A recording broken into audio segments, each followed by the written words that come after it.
Assalamualaikum warahmatullahi wabarakatuh. Makin pas, makin pasti, Pas FM pasti. Bismillahirrahmanirrahim. Mitra Pas FM yang dirahmati Allah. Pertama-tama segala puja dan puji hanyalah milik Allah Subhanahu wa taala, dan bersyukur karena dalam kesempatan sore kali ini kita masih diberikan nikmat hidayah, masih diberikan kesehatan, kita bisa bersua kembali dalam satu program kajian kitab Tafsir Ibnu Katsir. Tak lupa juga sholawat ma'asalam kepada junjungan kita Nabi Allah Muhammad Sallallahu Alaihi Wasallam yang kita nantikan syafaatnya di hari kiamat nanti. Baik mitra Pas FM yang dirahmati Allah, senang rasanya sore kali ini saya Arif Fanili bisa hadir kembali untuk Anda dalam program kesayangan kita, kajian kitab Tafsir Ibnu Katsir. Dan sore kali ini kita sudah sampai mitra Pas pada bahasan yang meneruskan episode Rabu lalu mitra Pas, surat Al-Qasas. Ini pertemuan yang kedua, kita sudah sampai pada ayat 14.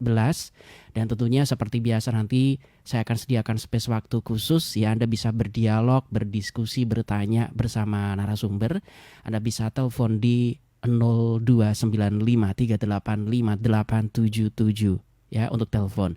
Sementara untuk WhatsApp Anda bisa kirim suara Anda atau voice note, atau juga Anda bisa kirim teks tulisan pesan Anda di 085277999101. Anda juga bisa masuk di kolom komentar saat acara ini berlangsung di fanpage Radio Pas FM Pati. Linknya Anda bisa share ke iwan Anda, atau nanti ketika acara ini selesai Anda bisa deres ulang atau mengkaji ulang kajian kitab Tafsir Ibnu Katsir surat Al-Qasas ayat 14. Dan sore kali ini sudah rawuh di studio 1 Radio Pas FM Pati narasumber kita untuk memberikan pencerahan.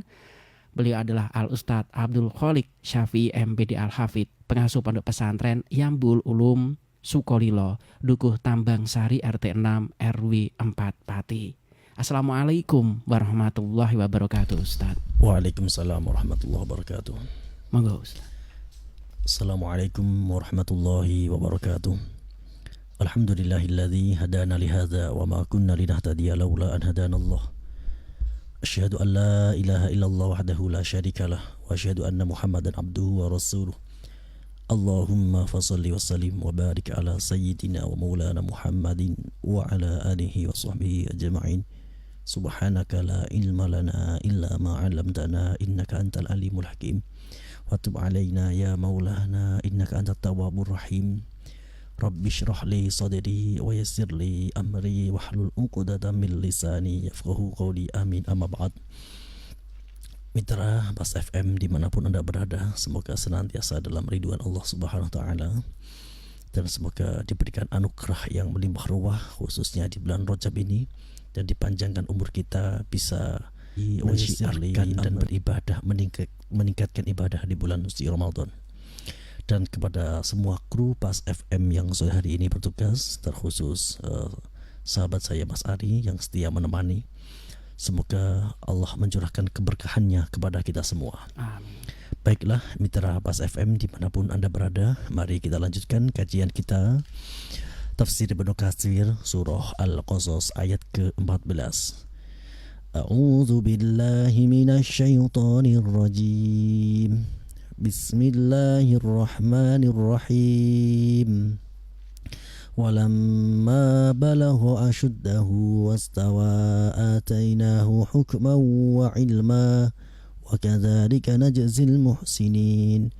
Wa dakhala al-madinata ala hini ghaflatin min ahliha fawajada fiha rajulain yaqtatilan hadha min syi'atihi wa hadha min aduwwihi فاستغاثه الذي من شيعته على الذي من عدوه فوكزه موسى فقضى عليه قال هذا من عمل الشيطان إنه عدو مضل مبين قال ربي إني ظلمت نفسي فاغفر لي فغفر له إنه هو الغفور الرحيم قال ربي بما أنعمت علي فلن أكون ظهيرا للمجرمين.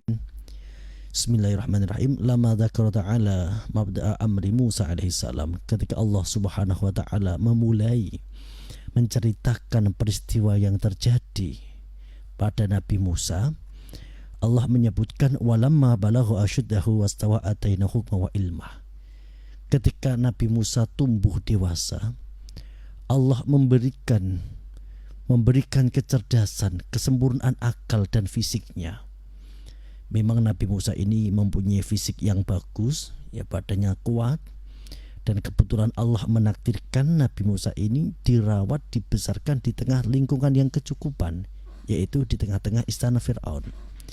Dari sisi fisiknya, makanan, gizi semuanya tercukupi, sehingga tumbuh menjadi pemuda yang hebat, kuat dan juga cerdas. Ini sebagaimana walamma balagha asyuddahu wastawa ataina hukma wa ilma, dianugerahi ilmu, hikmah, pengetahuan. Wa kadzalika lan kaya iku mengkono najzi bales sapa kita al muhsinina ing pira-pira wong kang gawe bagus. Kemudian wadakholalan masuk sapa Musa al Madinata ing kutha ala khini khuflatin ing atase saat lenone min ahliya saking penduduk kotane Mesir. Fawajada mongko nemoni Musa fiha ing dalem Madinah rajulaini ing wong lanang loro yaktatilan kang padha tukaran, kang padha saling baku hantam. Diceritakan suatu saat, ini Ibnu Jarir dari Atha Al-Khurasani dari Ibnu Abbas, ketika waktu penduduknya lengah, Ibnu Abbas memberikan penjelasan wadzalika bainal maghrib wal isya. Waktu itu artinya antara maghrib dan isya.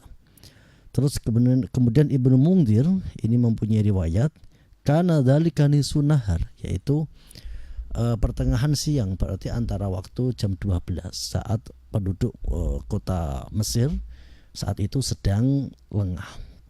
Kemudian terjadi sebuah pertikaian, yaktatilan artinya saling baku hantam, saling berselisih, ayyatadharibani au wa yatanazi'ani, mereka saling pukul dan saling berselisih. Hada utawi sing siji iki ming iku ming syiati sangge golongane Musa ai Israili, dari bangsa Israel.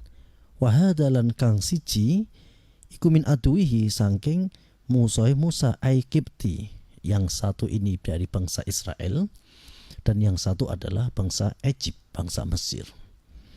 Kemudian fastaghasahu mongko nyuwun tulung sapa hada min syiati alladzi, yaiku wong min syiati kang saking golongane Musa alalladzi ing atase untuk mengalahkan min aduwihi saking hada kang dadi musuhe, yaitu bangsa Egypt, bangsa Mesir. Fawakazahu mongko mukul ing hada min aduwi sapa Musa, Nabi Musa, faqadu mongko terkapar, mongko mati alaihi ing atase aduwi. Kemudian ketika terjadi saling baku hantam, saling perselisihan antar dua orang, yang satu orang Israeli, yang dua adalah orang Egypt, penduduk asli Mesir. Kemudian orang Israeli ini terdesak, sebagian riwayat mengatakan dianiaya, meminta tolong kepada Nabi Musa. Akhirnya datanglah Nabi Musa. Karena Nabi Musa ini mempunyai fisik yang prima, badannya besar, kepalan tangannya besar, sekali pukul kalau ibarat pukulan sekarang dipukul hook ya, di hook satu kali terkaparlah orang Egypt itu dan ternyata langsung mati. Ya, ini hebatnya Nabi Musa. Jadi kalau sekarang kita melihat petinju-petinju hebat seperti Mike Tyson dengan uppercut-nya, dulu Nabi Musa juga hebatnya. Dengan satu pukulan langsung tumbang dan wassalam. Tidak hanya TKO tapi langsung wassalam. Fawakazahu Musa faqadu alai. Ai ta'anu bijam ikafai. Ada yang mengatakan tidak dipukul dengan genggaman tangan tapi menamparnya, ditampar. Waqala Qatadah, Imam Qatadah mengatakan wakazahu bi'asa kanat ma'ahu. Imam Qatadah mengatakan dipukul dengan tongkat yang dibawa oleh Musa dan kemudian mati. Para pendengar semua, dimanapun Anda berada, dapat kita ketahui bahwa pada waktu itu memang terjadi sebuah diskriminatif yang luar biasa. Jadi kejadian ini bukan hal yang tiba-tiba. Kita tahu Fir'aun ini di dalam memerintah warganya itu membuat kasta-kasta sosial. Kasta tertinggi adalah dari suku bangsanya orang-orang Egypt, kemudian orang Afrika yang lain, bangsa yang lain, karena di sana juga ada banyak penghuni, diantaranya dari orang imigran dari Yunani dan Eropa. Dan yang ditempatkan di kasta yang paling rendah adalah bangsa Israel. Dan yang dimaksud Bani Israel pada konteks ini bukan yang sedang sekarang bertikai yang membuat huru hara di Timur Tengah, bukan. Jika Al-Quran membicarakan Bani Israel, ini yang dimaksud adalah keturunan dari Yakub bin Ishak bin Ibrahim. Tetapi Israel yang sekarang ini adalah sebuah nation, sebuah kesatuan negara, yang di situ tentu banyak suku bangsa, ada yang dari Eropa, ada yang dari Afrika, dan kemudian memiliki kewarganegaraan Israel. Nah, pada waktu Nabi Musa, memang bangsa Israel itu benar-benar ditindas oleh Fir'aun, oleh bangsa Egypt. Mereka disuruh kerja paksa, mereka dipaksa mengangkat batu-batu besar untuk proyek ambisiusnya Fir'aun membangun bangunan-bangunan yang besar, di antaranya ada Sphinx, ada piramida. Sehingga ini beberapa kejadian ini melatar belakangi kenapa Nabi Musa ini sehingga memukul bangsa Egypt itu. Jadi latar belakang permasalahannya sangat kompleks, sangat banyak sekali. Dan kemudian itu momentum itu muncul, puncak dari kekecewaan Nabi Musa ketika ia melihat ada seorang Israel yang disiksa, atau sebagian riwayat saling baku hantam, sehingga muncul rasa patriotisme dari Nabi Musa pada waktu itu, dan kemudian dipukullah dengan satu pukulan, selesai, faqadu alaih, mati. Bisa kita bayangkan betapa kerasnya pukulan seorang Nabi Musa ya. Satu pukulan saja sudah menewaskan. Nah, ini luar biasa. Memang Nabi Musa itu mempunyai fisik yang sempurna. Selain tampan, badannya juga besar dan sangat kuat. Karena Nabi Musa itu dibesarkan di lingkungan istana. Tentu ya ada sekian perangkat, mulai dari makanan, pelatihan, dan lain sebagainya yang didapatkan Musa. Kemudian setelah tewaslah orang Egypt itu, muncul penyesalan dalam hati Musa. Qala hadza min amali syaitan. Ini adalah perbuatan syaitan. Innahu sa'tamana syaitan iku aduun musuh mudilun kang nyesataken mubinin kang pertelo. Kemudian Nabi Musa meminta ampun kepada Allah dengan melafalkan qala rabbi inni dhalamtu nafsi faghfirli faghfara lah innahu huwal ghafurur rahim. Ya Allah, ya Rabb, saya telah menganiaya diriku sendiri ya Allah. Faghfirli, ya Allah, ampunilah saya. Faghfaralahu, dan kemudian Allah mengampuninya. Innahu satamana Allah iku huwa uti Allah iku al-ghafur, zat kang akeh paring pangapura, ar-rahimu tur zat kang akeh welase. Kemudian Nabi Musa berjanji, qala matur ndonga sapa Nabi Musa, Rabbi duh pangeran bima kelawan perkara an'amta kang paling panjenengan alia ing atase ingsun, falan aku namangka ora bakal ana sapa ingsun ora ana iku dhahirun wong kang nulungi lil mujrimina ketuwe wong kang gawe dosa. Dari konteks ini kemudian muncul kesimpulan bahwa tobat itu memiliki 3 syarat. Tobat itu memiliki 3 syarat. Pertama adalah mecat maksiat. Mecat maksiat itu berhenti, ya. Mecat itu berhenti, stop, tidak melakukan kembali maksiat. Terus yang kedua adalah nelongso. Nelongso itu menyesal, sebagaimana Nabi Musa, beliau menyesali, mengatakan qala hadza min amali syaitan innahu aduwwum mudhillum mubin. Ya Allah, betapa bodohnya aku. Aku telah melakukan perbuatannya setan. Aku menuruti hawa nafsu. Yang hawa nafsu ini disetir, diprovokasi oleh setan.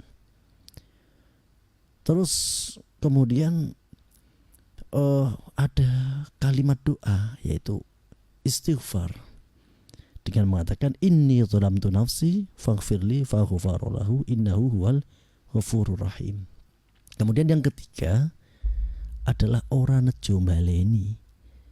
Ya, orang nejo baleni itu meyakinkan dirinya, mempunyai iktikad, kemauan, berjanji pada diri sendiri untuk tidak mengulangi kesalahan itu, untuk tidak mengulangi maksiat itu. Dan ini tergambar dalam ayat qala rabbi bima an'amta alayya falan akuna dhahira lil mujrimin. Ya Allah, demi semua yang telah kau berikan kepadaku, aku berjanji tidak akan kembali menjadi penolong bagi orang-orang yang berdosa. Maka kita sebagai umat Nabi Muhammad ini bisa mengamalkan ketika kita berbuat kesalahan, kita berbuat maksiat dosa. Tentu kita manusia yang biasa, yang makhluk khata'ul nisyan, tempatnya salah dan lupa. Ketika kita ingin bertaubat, maka kita mengingat 3 perkara. Pertama adalah mecat maksiat, berhenti dari maksiat. Nelongso artinya itu adalah getun. Nelongso itu getun. Getun itu berarti menyesali perbuatan itu. Dan yang ketiga yaitu orang nejumbaleni, berjanji kepada diri sendiri, berjanji kepada Allah untuk tidak mengulangi kesalahan itu kembali. Insyaallah innahu huwal ghafurur rahim. Allah ini berjanji bahwa seberapapun dosa kesalahan manusia, masih besar sifat ampunan dari Allah. Ditegaskan innahu pakai taukid ya, sesungguhnya Allah adalah al-ghafur, zat yang banyak pengampunannya dan banyak kasih sayangnya.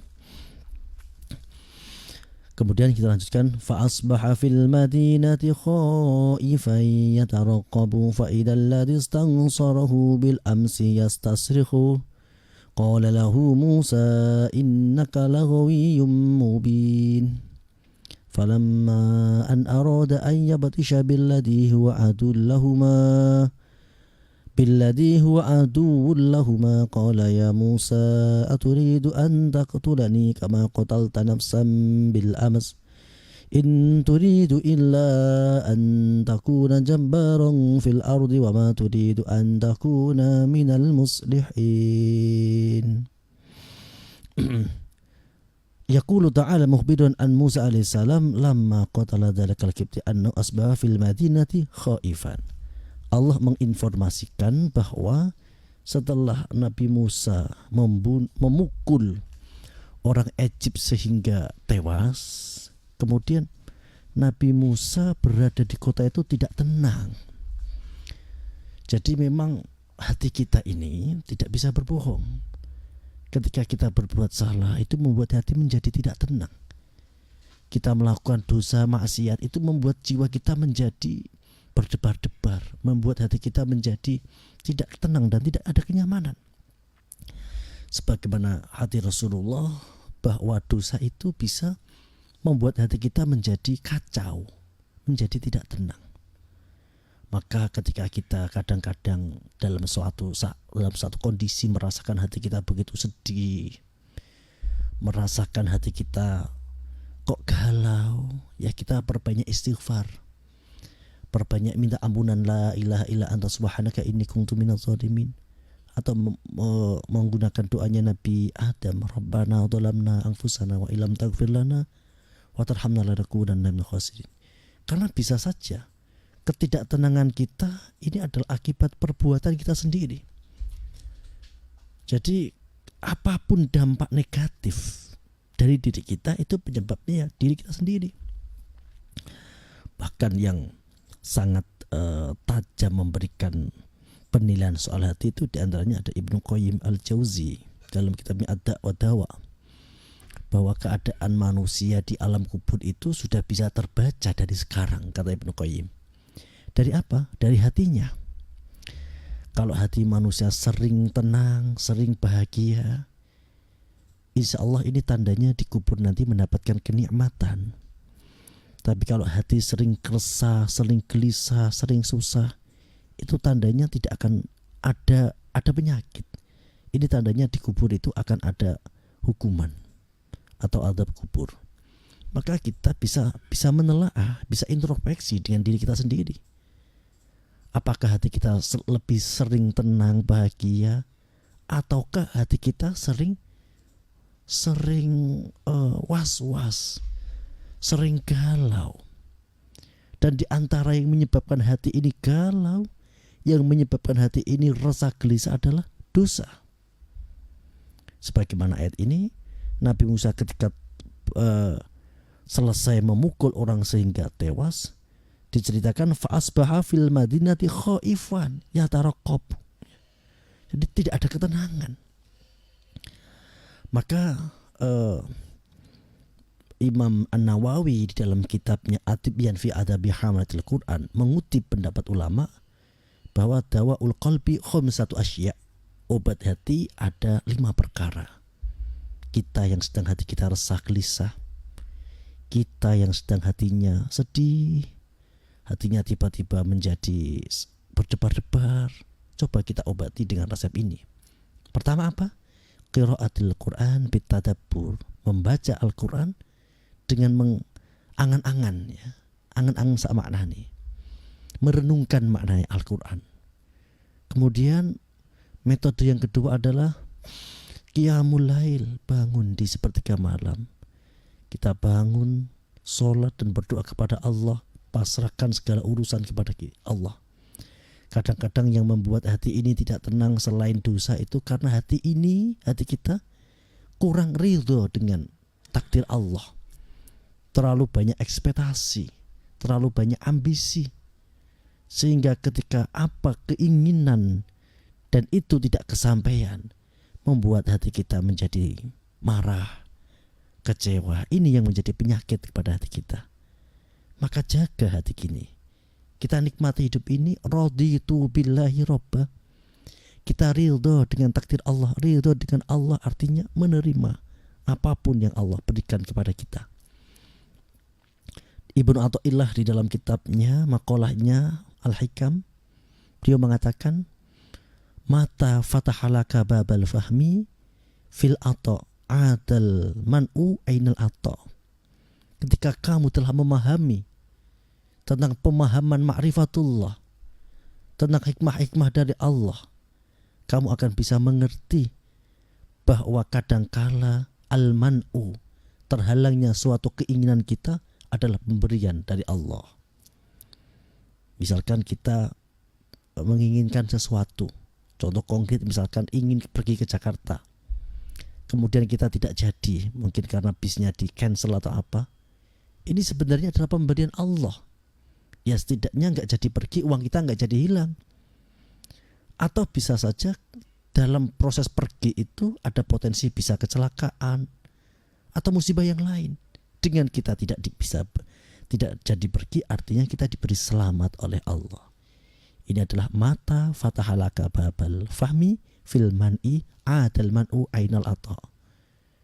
Maka terimalah dengan qiyamul lail, inna sholati wa nusuki wa mahyaya wa mati lillahi rabbil alamin, melatih hati kita untuk berserah diri kepada Allah, dan dengan demikian hati kita menjadi tenang.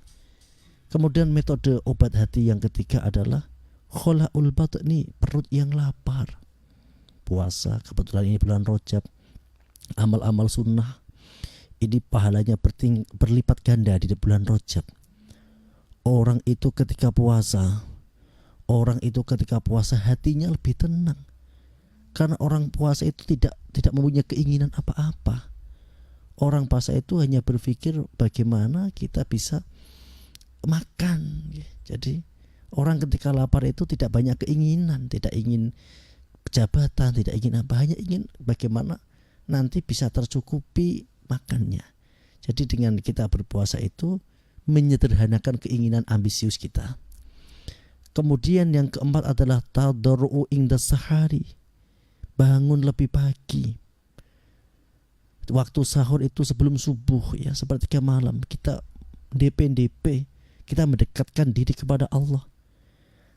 Kalau kita bangun lebih pagi, bangun lebih awal, badan terasa lebih ringan. Kita awali pagi ini, kita awali pagi kita, terbangun dari tidur, jangan lupa tersenyum. Kemudian bersyukur kepada Allah dengan mengucapkan Alhamdulillahilladzi ahyana ba'dama amatana wa ilahi nusuri. Allah, terima kasih kau menghidupkan aku kembali. Senyum. Insya Allah kalau Anda bangun tidur kemudian Anda tersenyum, ini 12 jam ke depan akan baik-baik saja. Tapi kalau Anda bangunnya kesiangan, ya, sholat subuhnya mepet, kemudian yang mau berangkat ke sekolah ini tergesa-gesa, mau berangkat kerja tergesa-gesa karena melekan atau bahasanya begadang terlalu malam sehingga bangunnya kesiangan, ini menjadi pikiran semrawut. Sampai tempat kerja kadang-kadang laptopnya ketinggalan, yang sekolah sampai sekolahan buku tugasnya ketinggalan, semrawut. Karena apa? Tidak melaksanakan tadarru'u yang sahar. Coba kalau kita bangun lebih awal, kita lebih bisa mempersiapkan aktivitas ini. Kita lebih siap mau berangkat sekolah, mau kerja, bangun lebih awal, kita sudah mandi, sudah sarapan, apa yang menjadi kebutuhan kita siapkan. Insya Allah 12 jam akan baik-baik saja. Nah, ini bisa dicoba ini. Jadi kalau Anda bangunnya lebih awal, hati Anda akan lebih bahagia. Lah, bagaimana cara bisa bangun lebih awal? Ya tidurnya jangan kemalaman, jangan suka begadang ya. Nabi itu tidak suka begadang yang tidak ada tujuan. Maka yang lebih baik secara syariat, secara sunnah Rasul, secara ajaran Nabi dan secara medis, itu ya setelah sholat isya kalau nggak ada kebutuhan langsung tidur, istirahat, nanti sepertiga malam waktu sahur kita terbangun, hati akan bahagia. Dan yang kelima, wa mujalatus sholihin, kumpul dengan orang-orang baik. Jadi kita kumpul dengan siapa itu akan membentuk sebuah karakter. Energi positif itu akan menular. Energi negatif begitu juga akan berdampak. Kalau kita kumpul orang yang tidak semangat, ya kita akan terbawa ke tidak semangat. Kalau kita kumpul dengan orang yang selalu berpikir positif, kita juga akan seperti itu. Maka di antara obat hati itu, Anda kumpul dengan orang yang pandai bersyukur. Kumpullah dengan lingkungan yang bisa menyemangati Anda. Kumpullah dengan komunitas yang bisa meningkatkan grade Anda dan bisa saintifik memandang ke depan, jangan selalu memandang ke belakang. Tentu ini semua bisa menjadi solusi ketika kita sedang galau dan kecewa. Fil madinati khaifan yataraqam. Jadi Nabi Musa setelah melakukan peristiwa itu, memukul orang sehingga langsung tewas, itu Nabi Musa khawatir, hatinya berdebar-debar. Mau ke sini enggak tenang, ke sana enggak tenang. Mau tidur tidak bisa, seperti itu gambaran orang bersalah. Kemudian ia bertemu dengan orang yang kemarin itu, yang ia tolong, ini buat masalah lagi. Nah ini masalahnya, yang kemarin itu ditolong Nabi Musa itu ternyata orangnya ya buat masalah lagi, berantem lagi, minta tolong lagi. Akhirnya Nabi Musa, innaka laghawiyyun mubin, kamu itu benar-benar orang yang ghawi, orang nakal. Ghawi itu lacut, nakal ya. Mubinun kang pertelo, aidohil ghawi, artinya sudah jelas kesesatannya, kasiru syari, banyak keburukannya. Summa azama Musa alal basi bidalikal kibti, kemudian Nabi Musa ingin kembali memukul orang Egypt tadi. Terus fa'taqadu al-Israil liukhurihi wa du'fihi wa dilati anna Musa inama yuridu qasdahu lama sami'ahu yaqulu dzalika faqala yadfu anin nafsi. Kemudian justru orang Israeli tadi mengatakan, Musa, ya Musa, aturidu ang taqtulani kama qatalna sambil ames. Oh, kenapa kamu? Apa kamu ingin membunuhku lagi sebagaimana yang kau lakukan kepada laki-laki yang lalu? Dan kemudian berita ini terdengar oleh orang Egypt tadi. Awalnya peristiwa itu masih misterius ya. Jadi belum tahu siapa pelaku pembunuhan itu. Kemudian orang Israeli tadi mengatakan apakah kamu akan membunuhku sebagaimana yang kemarin kau lakukan? Karena memang yang melihat saksi kuncinya ya Nabi Musa dan orang Israel itu. Ketika orang Israeli ini bertengkar lagi dengan orang Egypt, kemudian ia tanpa sadar mengucapkan kata-kata itu dan didengar oleh orang Egypt, orang Mesir. Akhirnya informasi ini diambil dan diberitahukanlah kepada Firaun, dan Firaun sangat marah. Karena Firaun memang dari awal itu sudah tidak suka dengan Nabi Musa, karena ia mempunyai keyakinan bahwa nanti akan ada pemuda Israel, anak laki-laki Israel yang akan menjadi penyebab hancurnya negaranya karena mimpinya. Tapi nyatanya ia kalah dengan takdir Allah ketika permaisurinya Asia memungut bayi Israel dan dibesarkan di istananya. Nyatanya Firaun tidak bisa berbuat banyak, tapi kebenciannya tetap ada. Nah, ketika peristiwa itu didengar oleh Firaun, momentum ia dapatkan. Wah, betul ini bahaya. Ini yang nanti akan membahayakan kerajaanku. Akhirnya dengan dalih itu Firaun mempunyai kesempatan, momentum untuk menghukum dan membunuh Musa.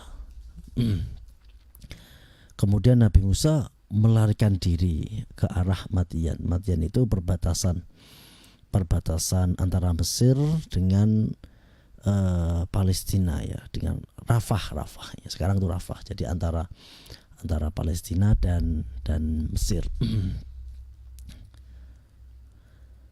Wa ma turidu an takuna minal muslihin. Kemudian ayat berikutnya, وَجَاءَ رَجُلٌ مِّنْ أَقْصَى الْمَدِينَةِ يَسْعَىٰ قَالَ يَا مُوسَىٰ إِنَّ الْمَلَأَ يَأْتَمِرُونَ بِكَ لِيَقْتُلُوكَ فَاخْرُجْ إِنِّي لَكَ مِنَ النَّاصِحِينَ. Ayat ini di dalam kitab Syajaratul Ma'arif karya Syekh Izzuddin bin Abdissalam dijadikan landasan bahwa namimah itu adu-adu ya, dalam rangka menyelamatkan jiwa seseorang itu dibenarkan. Ini kan ceritanya Nabi Musa. Kemudian setelah ketahuan bahwa ia adalah pelakunya, Firaun ini berembuk, bermusyawarah untuk menentukan keputusan. Kemudian disepakati bahwa Nabi Musa akan dihukum mati, begitu. Akhirnya ini laki-laki dari kaum Firaun ini yang masih mempunyai simpati dan empati kepada Nabi Musa, ini berlari menempuh jalan yang tidak biasa, ya jalan alternatif lah kalau sekarang, dan memberikan informasi ini kepada Musa. Wahai Musa, cepat kau keluar dari Mesir, karena sang raja telah memutuskan untuk menangkapmu dan kemudian membunuhmu. Ini kan secara dohir ini namimah, adu-adu nih. Jadi omongan kono digawa rene, omongan kono didol rene. Tetapi ini dibenarkan dalam rangka menyelamatkan nyawa seseorang. Dan juga nanti muncul bab yas'a. Yas'a itu berlari. Artinya ketika kita sedang menyelamatkan nyawa itu harus berlari. Kan juga nggak lucu. Misalkan ada tim SAR, ada kecelakaan, terus menolongnya ini kemudian kelemat gelendok kan ya nanti bahaya. Jadi memang ini menjadi landasan kenapa menolong itu harus satset ya. Kita tahu ambulan itu pasti prioritas kan, tancap gas dan orang semua mengalah. Ini juga diambil dari wajah ar-rajulu min aqsal madinati yas'a. Qala ta'ala wajah ar-rajulum wasofahu birrajuliyati li'annahu khalafat tariq fasalaka tariqan aqrabu min tariqil ladina ba'asu wara'ahu fafasaqa ila Musa faqala lahu ya Musa. Jadi laki-laki ini disifati rajuliyah karena ia menempuh jalan yang lebih cepat dari utusan Firaun untuk menangkap Musa. Jadi ia mempunyai keberanian dan taktik strategi menempuh jalan cepat dan memberikan informasi kepada Nabi Musa bahwa Firaun mengutus pasukan untuk menangkapnya dan kemudian untuk membunuhnya. Yaitu dengan ucapan, ya Musa innal mala'a ya'tamiruna bika ay yatasyawaruna fika, bahwa penguasa raja sudah bermusyawarah tentang urusanmu, liyaqtuluk, untuk membunuhmu, fakhruj, keluarlah, ay minal baladi, dari negeri ini, inni laka minan nasikin, sesungguhnya saya ini menjadi penasihat bagimu. Jadi ini menjadi landasan bahwa ya hukum asli namimah adu-adu itu kan haram, tidak boleh. Nabi Musa dalam riwayat yang lain itu pernah Nabi Musa itu berdoa untuk minta hujan, tapi ternyata hujan tak kunjung datang. Kemudian Nabi Musa bermunajat, ya Allah, ada apa ini? Biasanya aku berdoa, engkau mendengar dan engkau mengijabah, tapi enggak ada turun hujan. Kemudian Nabi Musa dikabarkan bahwa Allah tidak mungkin mengabulkan doamu karena dalam kelompokmu ini ada satu orang yang memiliki sifat namimah, suka adu-adu. Maka perlu diketahui, perilaku namimah ini menyebabkan tidak terkabulnya doa. Hati-hati. Kemudian Nabi Musa berdoa lagi, ya Allah, tunjukkan siapa orangnya yang namimah, maka akan saya keluarkan dari barisan kami. Dijawab Allah, Musa, saya ini, kata Allah ya, dalam riwayat itu, adalah zat yang mengaramkan namimah. Jadi saya tidak mungkin menginformasikan kepadamu. Kalau aku beritahu kepadamu, namanya ini namimah. Akhirnya Nabi Musa, ya Allah, kalau begitu berikan jalan keluar, apa solusinya? Kemudian Nabi Musa diperintahkan mencari wali Allah yang bernama Baros. Dicari, ketemu, dan Baros ini dalam penampilan yang kurang menarik, rambutnya ini acak-acakan, bajunya semrawut, ya berkulit hitam dan sebagainya. Kemudian cara berdoanya sangat lugu sekali, doa karena memang para wali ini isyek ya, saking cintanya kepada Allah sehingga doanya itu benar-benar dari hati. Ya Allah, kenapa nggak turun hujan? Apakah hujan di sana stoknya udah habis? Jika engkau tidak menurunkan hujan karena dosa-dosa manusia, engkau kan maha segala-galanya. Apapun perilaku manusia tidak mungkin pengaruh terhadap kemuliaanmu. Ya sudah, nggak usah diperhatikan dosanya manusia. Sudah, turunkan hujan saja. Jadi ini kalimat doanya Baros ini sangat secara syariat ya mungkin keliru, sehingga Nabi Musa ini sempat emosi mendengar cara berdoanya Baros sehingga ingin memukulnya. Kemudian dilarang oleh Allah karena Allah ini suka dengan gaya cintanya Baros kepada Allah. Dan akhirnya tidak lama turunlah hujan. Nah, ini memang banyak cerita tentang Nabi Musa. Jadi wajah ar-rajulu min ansal madiyat yas'a qala ya Musa innal mal'a ya'tamiruna bika liyaqtuluka fakhruj inni laka minan nasihin.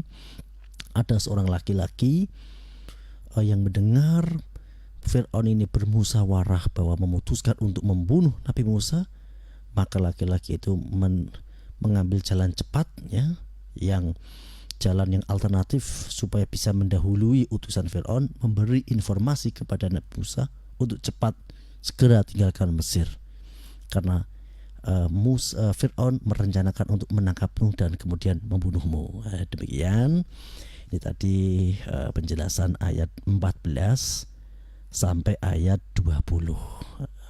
Demikian tadi, bisa kita lanjutkan sesi dialog interaktif, monggo.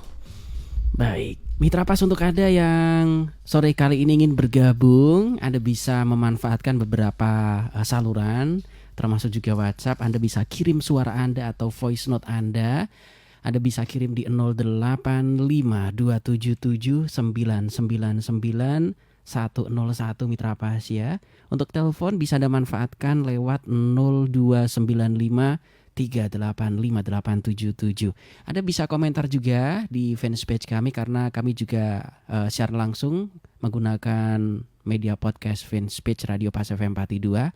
Silakan bisa bergabung di sana. Terima kasih untuk Mas Imam Asline, juga Mas Agus Matori dan Mai Aira yang sudah stay tune, dan juga teman-teman yang ingin bergabung saya nantikan ya. Yang sudah bergabung sore kali ini, Assalamualaikum warahmatullahi wabarakatuh, Ustaz. Waalaikumsalam warahmatullahi wabarakatuh. Dari Mas Habibur Rahman menanyakan tentang tindakan penamparan yang dilakukan oleh Nabi Musa yang diceritakan tadi, apakah itu termasuk bentuk perbuatan dosa? Kemudian apakah beliau sudah diangkat menjadi nabi pada saat peristiwa tersebut terjadi? Mohon pencerahannya Ustaz.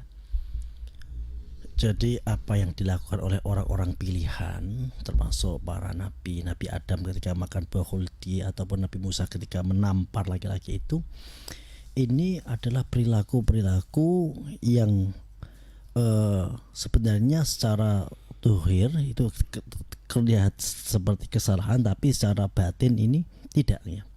Karena ini bentuk implementasi takdir Allah, keinginan Allah agar Nabi Musa ini bisa keluar dari Mesir sehingga sampai matian, dan kemudian nanti akan menjadi penyebab ini ya, penyebab Musa ini kemudian nanti akan mendapatkan wahyu di Gunung Sinai. Jadi maka penjawab kedua, waktu itu Nabi Musa belum, karena diangkatnya Nabi Musa sebagai Rasul itu setelah Nabi Musa pulang dari Madian ingin kembali ke Mesir, dan kemudian di tengah perjalanan melihat api yang membara di pohon itu. Jadi ini ada bab-bab seperti itu. Jadi bab-bab orang-orang pilihan seperti Nabi Adam yang pernah makan buah khuldi, atau kemudian Nabi Musa seperti ini, itu adalah bab-bab tentang orang-orang pilihan. Jadi saya beri contoh misalnya seperti ini Mas Ari.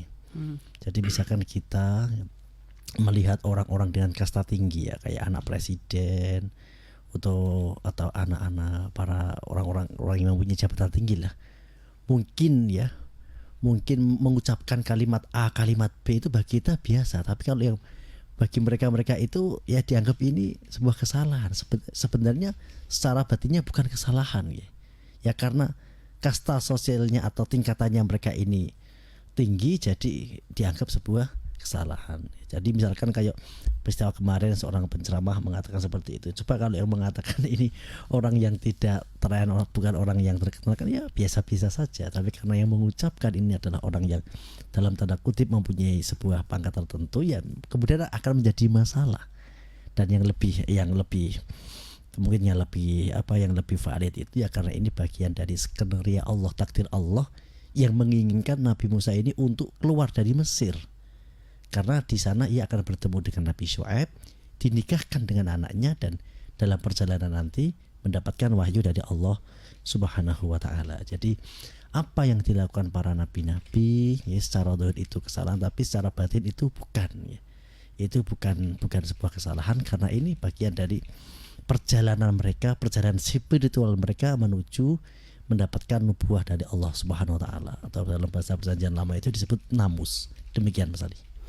Baik, silakan Mitra Pas, masih ada satu atau dua pertanyaan bisa Anda kirim. Anda bisa masuk di 085277999101, dan line telepon bisa Anda manfaatkan lewat 0295385877.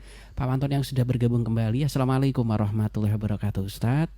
Waalaikumsalam warahmatullahi wabarakatuh. Tentang posisi Nabi Musa saat itu, apakah betul bagian dari kerajaan, maksudnya orang penting dari kerajaan, karena memang dari bayi kan diurus oleh istana. Kenapa tidak dikenali oleh orang-orang yang lain, atau bagaimana mohon pencerahannya Ustaz? Jadi kebetulan di tafsirnya tadi diceritakan ini, Nabi Musa itu sebenarnya tidak mempunyai keinginan untuk keluar dari Mesir, karena Nabi Musa itu di Mesir itu mendapatkan kemuliaan, hidup di tengah-tengah istana, karena mendapat kasih sayang dari Asia, perlindungan dari Asia mulai kecil sampai dewasa. Meskipun Fir'aun ini kurang suka dengan keberadaan Musa, tapi nyatanya Nabi Musa ini hidup di lingkungan istana Fir'aun. Nah, kemudian ketika terjadi peristiwa itu, jadi peristiwa itu kan yaktatilan ya, saling baku hantam. Kemudian Nabi Musa ini kenapa yang melatar belakangnya kan sangat banyak sekali. Nabi Musa sebagai orang Israeli itu kan juga sedih sekali melihat kenyataannya orang-orang Israel pada waktu itu memang ditindas, diperlakukan tidak adil. Dan kemudian ketika lihat peristiwa itu ya Nabi Musa langsung cancet tali wondonya, langsung fawakazahu, langsung dipukul oleh Nabi Musa atau ditampar oleh Nabi Musa. Jadi orang yang ditampar itu ya tidak begitu memahami ya, Karena di sini tidak diterangkan apakah ia saling kenal dengan Nabi Musa, kan nggak ada keterangan seperti itu. Yang jelas terjadi yadriban, saling tadorobani, saling pukul-pukul. Kemudian yang satu, yang Israel ini terdesak minta tolong kepada Nabi Musa, fawakazahu faqadu alai. Sekali pukul selesai itu orang. Jadi begitu Mas Adi. Baik, silakan mitra pas satu lagi masih cukup. Anda bisa bergabung di 085277999101 dan untuk telepon juga bisa Anda manfaatkan lewat 0295385877. Dan Pak Mul yang sudah bergabung juga. Assalamualaikum warahmatullahi wabarakatuh Ustadz. Waalaikumsalam warahmatullahi wabarakatuh. Dari Pak Mul ini menanyakan tentang akhir hayat Asia apakah betul dibunuh oleh Fir'aun atau bagaimana Ustadz ya? Mohon pencerahannya Ustadz. Jadi yang dibunuh itu kan pembantunya Asia ya, yang namanya Masitoh itu. Karena ketika ia menyisir rambut kemudian jatuh, terus kemudian membaca bacaan yang menuhankan Allah dan menolak ketuhanan Fir'aun, dan akhirnya mereka digodok hidup ya dengan hukumannya apa itu. Asia secara perinci saya belum pernah membaca seperti itu, tapi yang literatur yang saya baca yang kemudian meninggal secara tragis itu adalah Masitoh itu bagian dari pelayannya Fir'aun, orang istana Fir'aun yang beriman kepada Nabi Musa. Karena banyak orang-orang yang ada di sekeliling Fir'aun itu yang sebenarnya sudah beriman tapi menyembunyikan keimanannya. Yaitu ketika terjadi perdebatan antara Nabi Musa dan Fir'aun, ketika Fir'aun bertanya, siapa Tuhanmu? Kemudian Nabi Musa menjawab, Rabbus samawati wal ardh, Tuhannya langit dan bumi. Dan Fir'aun membantah, setahu saya yang menjadi Tuhan di bumi ini saya, di mana-mana orang menyebut saya Tuhan. Kalau kau mengatakan di langit sana ada Tuhan, akan aku buktikan. Ya Hamanu bunuli sarhala ali atau ilahi Musa. Wa inilah adunhum nakadzibin. Wahai Haman, buatlah piramida yang tinggi. Kemudian nanti akan kita lihat apakah benar kata Musa, di langit sana ada Tuhan. Kemudian Nabi Musa berpikir, kalau kebenaran Tuhan itu berdasarkan dilihat dengan indera, itu tidak rasio. Karena apa? Karena penglihatan indera manusia itu terbatas, sedangkan Allah sifatnya tidak terbatas. Tidak mungkin mata indera manusia yang sangat terbatas ini bisa menjangkau Allah yang maha tidak terbatas. Akhirnya Nabi Musa membuat sebuah argumentasi yang singkat, padat dan jelas, yaitu Rabbukum wa rabbu abaikumul awalun. Tuhan itu ya Tuhanmu, Tuhan bapakmu, Tuhan kakekmu dan nenek moyangmu terdahulu. Dari pernyataan ini banyak orang yang berpikir, oh ternyata benar Musa. Coba seandainya Fir'aun ini Tuhan, lalu bapaknya Fir'aun Tuhannya siapa? Kakeknya Fir'aun Tuhannya siapa? Kan Fir'aun datangnya belakangan. Akhirnya orang mulai berpikir. Nah, ini pentingnya kesadaran teologi. Jadi ya, kadang-kadang kita perlu iman secara taklid, tapi juga perlu untuk memperkuat keimanan kita. Kita bekali dengan dalil-dalil naqli dan juga dalil-dalil akli. Demikian Mas Adi. Baik, kita harus segera closing ini, mohon doanya Ustaz. Bismillahirrahmanirrahim. Allahumma sholli ala sayyidina Muhammad wa ala ali sayyidina Muhammad. Alhamdulillahirabbil alamin. Allahumma ighfir li dhunubi wa li walidayya warhamhuma kama rabbayani shaghira. Rabbana dhalamna anfusana wa illam taghfir lana wa tarhamna lanakunanna minal khasirin. La ilaha illa anta subhanaka inni kuntu minadh dhalimin. Allahumma ighfir lana dhunubana wa li walidina wa li masyayikhina wa li jami'il muslimina wal muslimat al ahya'i minhum wal amwat. Ya Allah, ya Rahmanir Rahim, perkuatlah iman kami, ya Allah. Perkuatlah persaudaraan kami, dan semoga negara kami yang kami cintai, negara Indonesia, Engkau jaga supaya selalu aman, selalu makmur. Semua para pemimpin-pemimpin kami Engkau berikan bisa amanah menyayangi rakyatnya, dan semua rakyat Indonesia taat patuh kepada pimpinannya. Amin. Sehingga menjadi baldatun thayyibatun wa rabbun ghafur. Allahumma ya Allah ya Rahmanir Rahim. Allahumma barik lana fi Rajab wa Sya'ban wa balighna Ramadan bi rahmati wa maghfirati wa ridwan. Rabbana la tu'akhidna in nasina aw akhtana. Ya Allah, ya Tuhan kami, jangan siksa kami di saat kami lupa atau kami benar-benar berbuat kesalahan. Wa Rabbana wa la tahmil alaina isran kama hamaltahu ala alladziina min qablina.